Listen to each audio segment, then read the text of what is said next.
so much. So maybe I really want to talk about Ted's panic attack, because Hmm. that's another one that I think is just so phenomenal.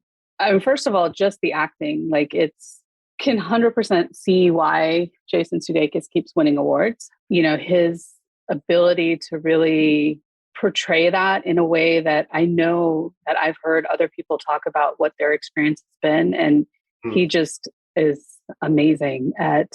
So this particular area is one that I work on a lot. So all through the pandemic, I taught workshops on navigating through stress, crisis, and trauma.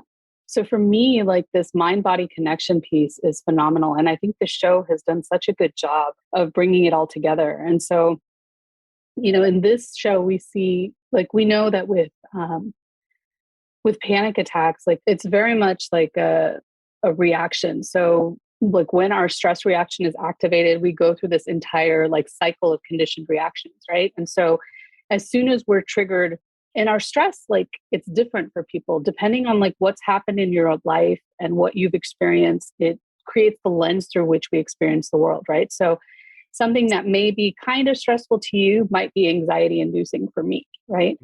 And so, whenever that stress reaction, though, gets activated, it immediately shows up in the body in some way. So, in some kind of either a body sensation. So, if you think about things like butterflies in the stomach or the increased heart rate. And in Ted's case, we definitely see that when he has his panic attack, like where he can't breathe and all of that. But his tell is his hands, right? So Yeah. we see that he starts like wiggling his fingers. And that's a sign too, is like numbness or tingling in the fingers. We'd see it more pronounced here, but we've seen it in other episodes, right? Like the first day that he and Beard go out on the pitch, he's kind of playing with his fingers Yeah. and Beard says, "Are you okay?" And he puts his hands in his pockets. And Yeah. so one of the things about this like cycle of conditioned reactions is you want to break the cycle. And so a lot of what we talk about is oftentimes when we're in this space of kind of spinning out in the space of anxiety, we're very much in our heads because that's where all that storytelling is happening, and it's perpetuating that anxiety. And so we want to get into our bodies as quickly as possible. And so a lot of times we'll tell people, when you're in that space, just say to yourself, "Feel my feet," and like bring your Mm. all your attention to your feet, or something that's sensory so that you're grounding. Exactly.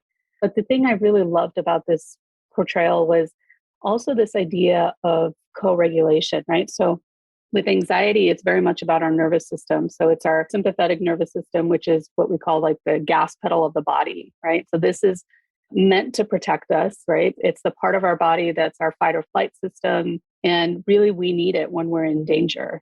But the problem is like the kind of danger that we face these days is often more based in our ego or sense of identity rather than physical anymore.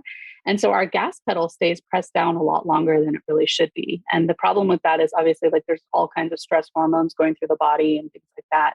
And so what I love about this though is uh, Rebecca, when she goes and she puts her hand on his face and she's like, just talking to him in a very calm voice and breathing with him, like it's such a great visual example of co-regulation. So, we have in our brains, we have mirror neurons, and those are the mirror neurons like really help us to kind of empathize with people. And it's basically our brain is wired to kind of mimic the emotions or the experiences of the people around us. And so if you've ever like found yourself in a place where you're like super, like there's just a lot of anxious people around you, you start feeling that too, right? But on the flip side, we have the ability to help people when they're in this state of panic by using our own nervous system to help them co-regulate. And I just thought they did such a great job of that in terms of like having Rebecca do that so that it started to calm him down in the process as well.